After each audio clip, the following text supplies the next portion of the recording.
icyorezo coronavirus wazisi watse none kuza utanze waje wijuru udakomazi ibihugu byose urabyogoga weje jyana na jyano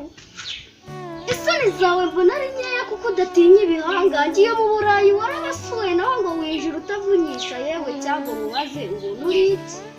abakomeye wari bakomerekeje ubasukaho umara bwawe guhumeka biba nkihuriza gukomerwa amashyiraho umugani guhumeka ubone mu by'ubu kubona utinyuka urwatubyaye u Rwanda rwacu rwiza cyane amahanga yubaha muri byose umubyeyi Kagame yagize urwiza coronavirus reka nkubwire twebwe twese abanyarwanda dufatanyije no kurwanya kandi rwose uzatsinda uzagenda uhere burundu ababyeyi urubyiruko natwe abana twese twambaye udupfukamunwa ndetse n'amazuru tutayasigaje kuko aribwo twujuje ubwirinzi bwo kwitsina muri misozi gukaraba intoki zacu neza n'amazi meza n'isabune guhana intera hagati yacu metero 2 ni ingenzi ndabizi neza tuzayitsinda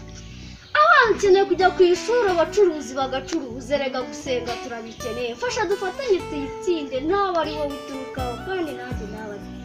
urakoze nitwakoze Denise Akarere ka Ngoma mu murenge wa Rutsiro akagari ka Nyamata.